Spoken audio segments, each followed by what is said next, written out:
All right, there we go. Hi, good morning. This is Trey, the Broken Path Shaman. Thanks for joining us today. So, what we do to here, what I do here. Oh man.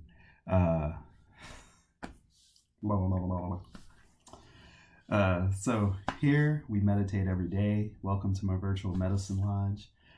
This is really for all levels. I just want people to pay attention to their bodies and take it easy. Don't push yourself too hard. If you have questions, I recommend you put them in chat and I'll try and answer them where I can. But really, I just want a space for folks to share meditation. So I'm here daily. If you feel you want somebody to meditate with, or you have questions or anything like that, just go ahead, join me. I want to inspire folks, really just inspire folks by setting an example. All right. So I do a unguided meditation. So it's about 20-30 minutes, just meditating together. I did want to point out a couple things. Next week is Lammas, which is harvest, beginning of harvest into summer. It's August 1st officially, but it's a season. So any day that's convenient for you, I think it's great to celebrate the slowing down of the year. And then also full moon is on August 3rd. So I thought I'd update you folks with a little bit of the things that I track, keep track of. I'm a pagan shaman, so I care about the wheel of the year and the Sabbats that fall 8 times a year, or I think it's like 4 and then S-bots or whatever, but I just call them by their names. So namaste. Thank you for joining me in this virtual medicine lodge. We're looking at about 20-30 minutes, but I'm going to set a timer here just to respect our time. And for me, 2 things. 1, bring intent to the space that I meditate in. So I advise you bring some intent into this space. And then 2, how I breathe. For the most part in this meditation, I do an active inhale and just a relaxed exhale, because there's so much pressure from that activity of inhaling, really filling up my lungs, that I don't force it out. I just open up and let it out. Slight difference. All right. Well, it's a big difference, but it seems slight at times.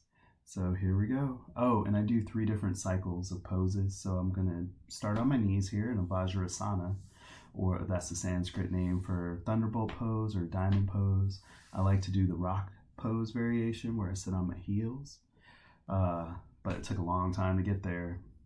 Years of just stretching that out. So, all right, here we go.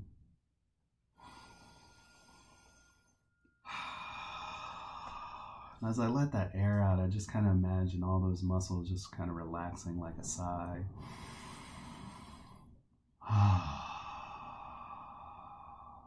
There you go. And I like to meditate with namaste, usually keeping my thumbs on my sternum.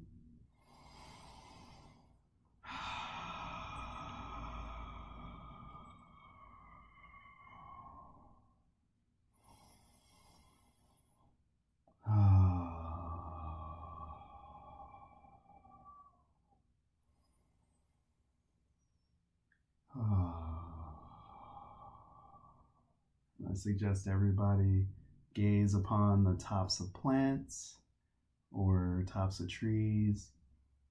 They really enjoy that energy.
And I like to mention that I don't hold the breath at the top of the inhale. I just let it out.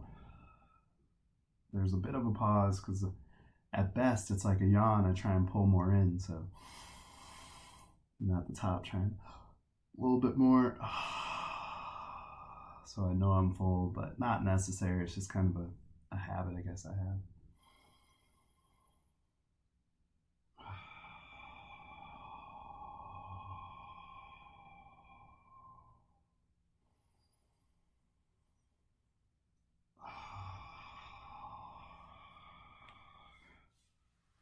Please don't do anything that would be strenuous for yourself.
Now, just to let you know, I was starting to think about stressful things and my breath got shorter. So we don't always have to make the mind forget everything. Just be aware of your body. And then I can bring that calm or lengthened breath, because my intent is more based around building energy. And part of building energy is settling yourself, or settling myself. And as I settle myself, the chi is attracted to that nothing. Or Reiki, or life, or Holy Spirit, whatever you want to call it. It's a great mean. The answer, but the meaning to life is only one thing, but the shaman or whoever has many names for it. Oh, such key phrase. So I got a signal for the second pose, or second cycle. It's a Baddha Konasana. And that's a bound ankle pose, or butterfly pose. I do caution folks to take time moving between poses. I've been on my knees for 10 minutes. So you want to just let some blood flow, kind of open that all back up.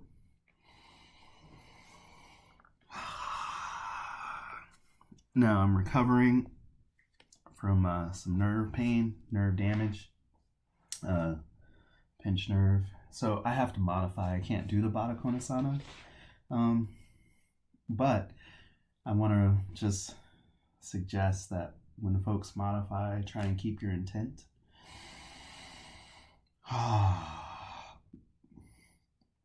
My intent for the posture is I love the soles of my feet touching in this posture.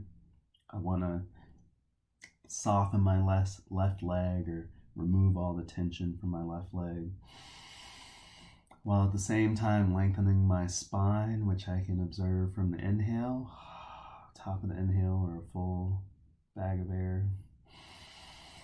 Balancing my head or crown at the top of that lengthened spine. And dropping my shoulders back and away from my ears, or down and back from the ears. And that's how I modify this pose to get the most out of it. And one day I do dream of getting back into that butterfly pose, that bound ankle pose. Definitely enjoyed it a ton. And I've missed it these past few months.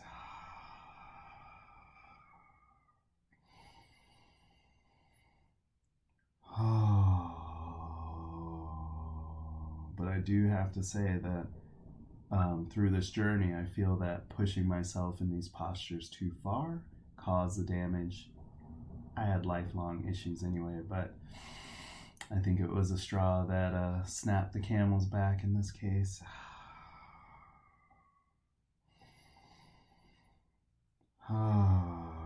So just be gentle with yourself. Don't want to cause injuries.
I'm going to modify this some more just to get a bit more comfort for myself.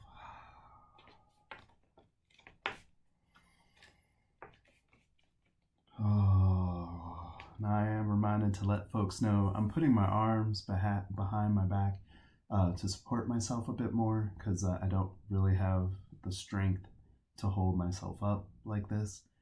But it's another modification. While I'm doing that, I'm putting pressure on these 3 fingers first before I put pressure on my wrist. It's just a slight emphasis that I really enjoy in any postures that I put on my hands, and it's strengthens just that whole arm, everything, the wrist, the fingers, but it also aligns the body in a way that's really beneficial whenever I do it in any pose where my hand touches the ground. Just emphasizing pressure on those tips as opposed to the wrist or the base. And I'm not lifting my wrist up. It's just, instead of like a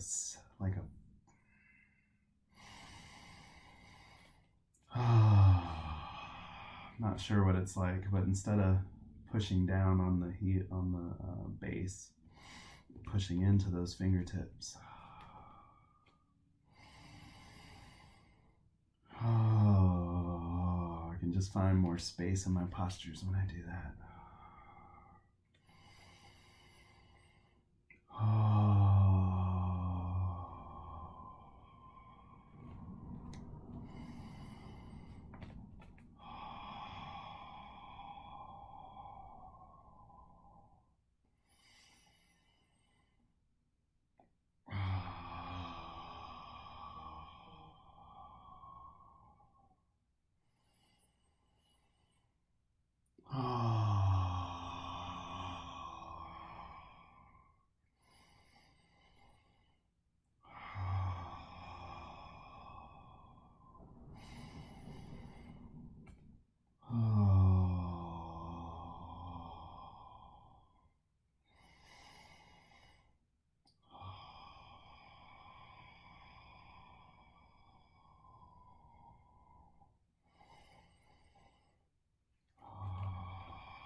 Just want to say, there is a time 10 years ago when I could not bring my chin to my chest, and I didn't even notice. Went to a chiropractor, and they pretty much showed me x-rays that made me want to cry. It was some whiplash that hadn't been treated properly, and the curvature in my neck was destroyed. And I was still able to move and walk and do a job, but eventually over time, the injury prior to that had caught up with me, and I was starting to feel a lot of pain up in the neck area. And got that x-ray, and I didn't realize I couldn't do that until I saw it in the x-ray and noticed I couldn't do that.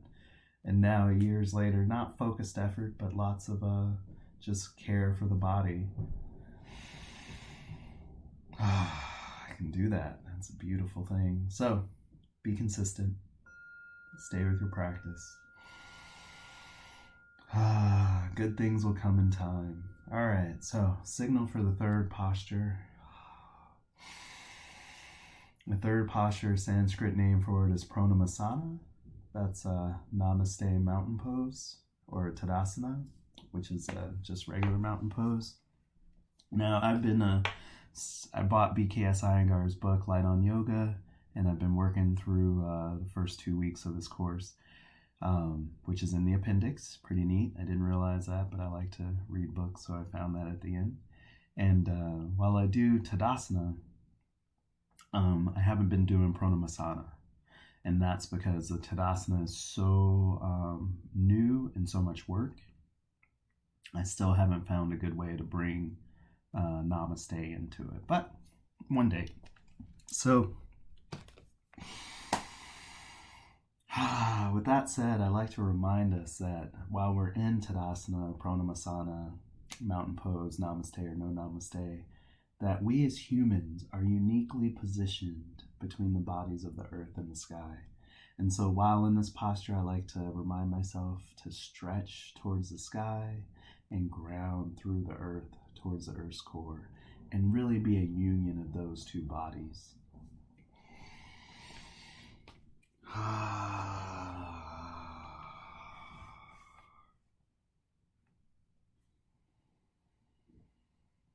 Oh, and Tadasana is going to be with the toes and the heels touching and trying to keep the weight even amongst the entire foot. So you should really not feel your heel nor your toes, but really that whole circumference of both feet together.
Mm.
Now, at the end there, I was just really trying to open up my shoulder, and you do that partly by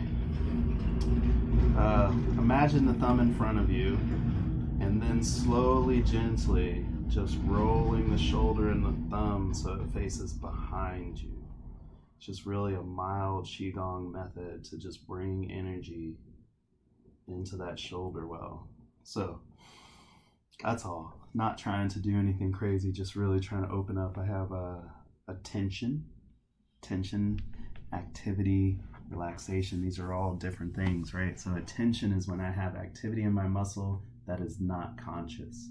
It is not activity I want. Cramps, tightness, yada yada, right? Okay. All right, so love you all. Namaste. Thank you for joining today.